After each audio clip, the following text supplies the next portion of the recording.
Damn it!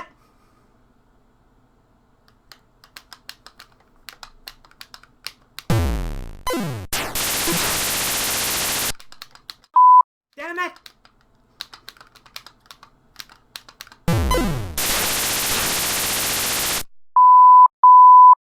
Pull it out with a forceps.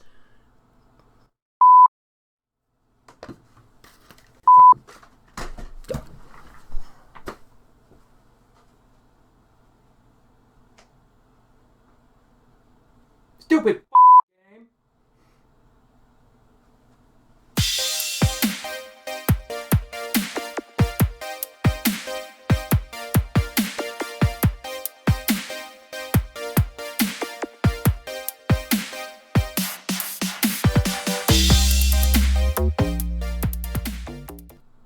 Greetings, YouTube people. Once again, it's me, Rigger M71.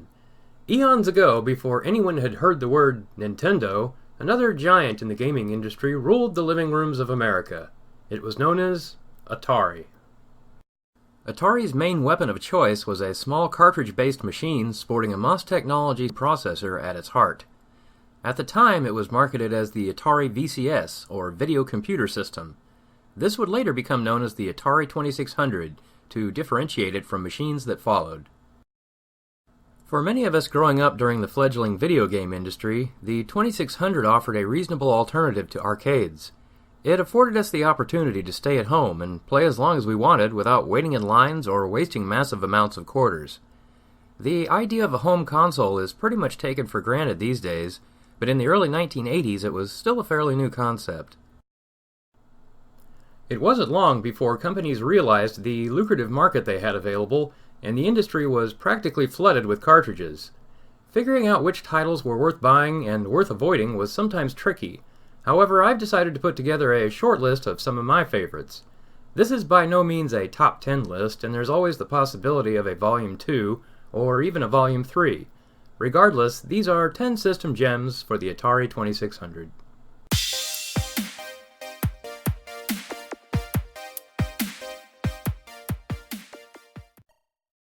Released in 1982, Cosmic Arc was created by Imagic, the second third-party company to appear after Activision. It's actually considered a sequel to Atlantis, another Imagic title that I also enjoyed quite a bit. There are two main stages to the game. The first stage involves defending a giant starship from meteors hurling towards you from 4 different directions. Once you get past that, you descend to the planet's surface and use a smaller craft to collect live specimens for your Cosmic Arc, hence the title. This isn't always easy, as the planet's defense system will attempt to shoot you down before your task is completed. And if that isn't enough, a meteor alert will sound off if you take too long, forcing you to return to the mothership in order to defend her. It's a challenging game and speeds up as you make progress. I always thought it was a unique twist on the space theme, and not something you typically saw in an Atari game.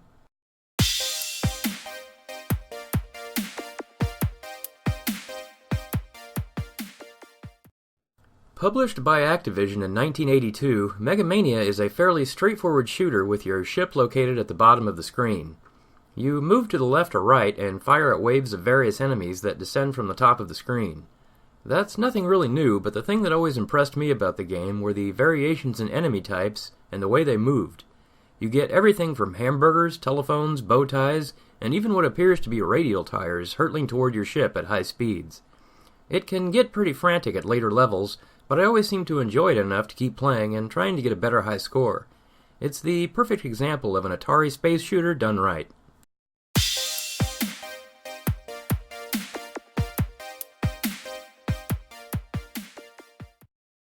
Number 8 probably needs no explanation to most people, but just in case you lived under a rock during the 80s, or perhaps weren't born yet, I'll give it a try. Missile Command was Atari's 1981 version of their hit arcade game from the preceding year. The player is charged with defending a group of cities from ballistic missiles that descend from the top of the screen. When these cities are all destroyed, the game is over. The rate and direction the missiles travel is what makes the game challenging and fun to play. I always enjoyed the idea of defending an entire planet from total destruction, and Missile Command was one of those unique titles that was good at conveying that theme. Apparently other people felt the same way, as it sold over 2.5 million copies during the console's lifespan, and became its third most popular title.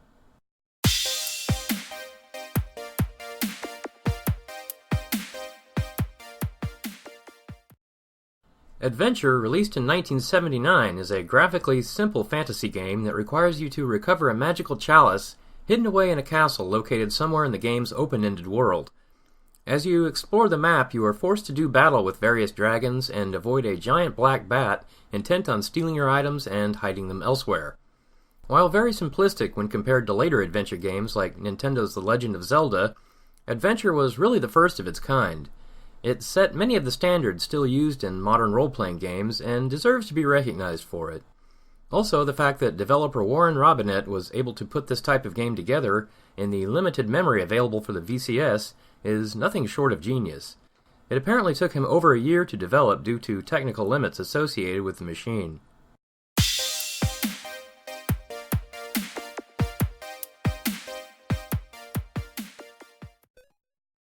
Centipede was the 2600 version of the arcade hit released by Atari in 1980. There's apparently a big story involving an elf and a magic wand and giant bugs that descend upon the forest to destroy everything, but I always thought it was a bit too complicated. The simple explanation is that you control a little guy at the bottom of the screen, while a huge centipede travels down toward you from the top. Your job is to shoot the segments and turn the centipede into mushrooms. In addition to the centipede, you'll encounter spiders and other insects that can be shot for extra points.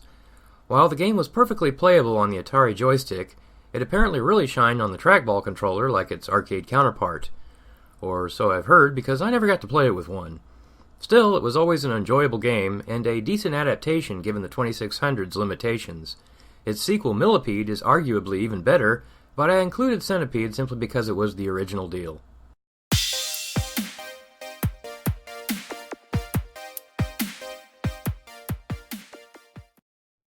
Just like Centipede, Joust was Atari's answer to VCS owners that wanted their own home version. In Joust, the player controls a knight riding an ostrich, while waves of similar knights riding buzzards fly in and out from each side of the screen. The player has to swoop down on top of enemies to take them out, as well as collect the eggs that result from a successful hit. It's a well-designed game and a nice change of pace from simply shooting enemies outright. You really have to gauge the elevation of your ostrich and make sure you're always a bit higher than your enemies to avoid them taking you out.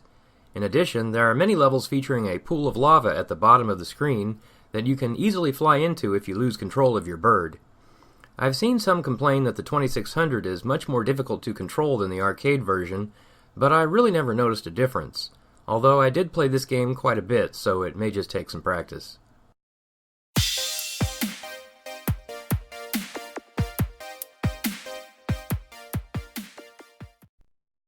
Before Activision developed into a massive gaming empire, it was a fairly simple company. Consisting of several former Atari employees, their primary mission was to simply make some cool games and sell them. One of those former employees was David Crane, and in 1982 he developed what would become one of the best-selling games on the Atari. This was Pitfall. In Pitfall, you star as the appropriately named hero Pitfall Harry, and must navigate a treacherous jungle filled with alligators, scorpions, snakes, quicksand, and other dangers, while collecting as much treasure as you can find. It sounds like a simple idea, but at the time was considered very innovative and an impressive technical feat. Crane had apparently been forced to employ many programming tricks to develop the game into a playable and fun experience. I remember playing it quite a bit back in the day, and I was always interested to see just how far I could go and how much treasure I could get.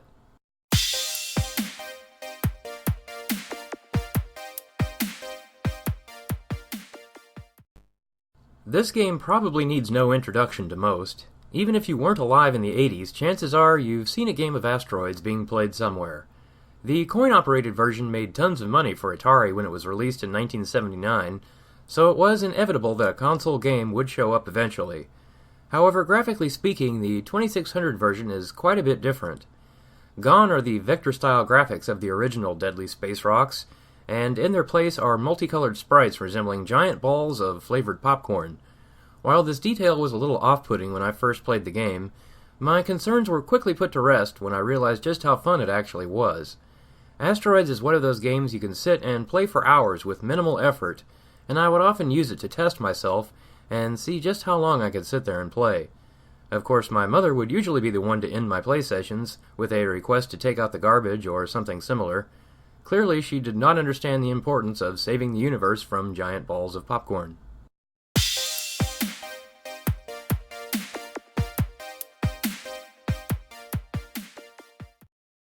Yet another arcade hit, Berserk was enjoyed by quite a large number of players when it was released in 1980 by Stern Electronics. The Atari version isn't particularly different and was pretty well received by people, or at least from what I recall in my fading childhood memory. Berserk is presumably set against some kind of futuristic background, and the player controls a small stick figure armed with a laser weapon. As the player navigates various screens, he or she is confronted with a small handful of robots attempting to shoot and destroy the little stick figure. If the player spends too much time on any particular screen, a large smiley face named Evil Otto will appear and begin to bounce across the screen in a grand attempt to destroy our hero. It's a simple premise which is executed very well. There are multiple strategies that can be used to get around the robots, and for some reason it always reminded me of an animated version of sci-fi chess. Needless to say, my cartridge saw a great deal of use in the early 1980s.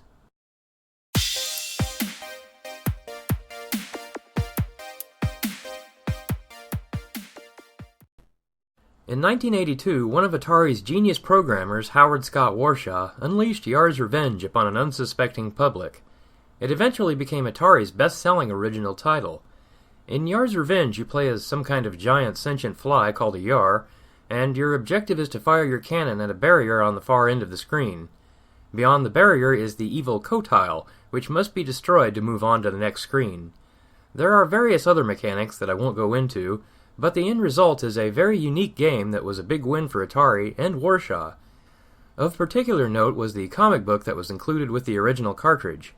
This explored more of the story and gave you some great background before playing the game. I remember this as being a really cool extra, and I believe I still have mine stashed away somewhere. Well, I guess that's all for now. I hope everyone enjoyed checking out these amazing old Atari titles and joining me on a short stroll down memory lane. Maybe I'll put together another list at some point, as there's a lot more games worth discussing. As usual, feel free to give the video a like if you enjoyed it, or even subscribe to the channel. And don't be shy about leaving a comment below if you feel compelled to do so. That being said, please take care, and of course, have fun. Damn it!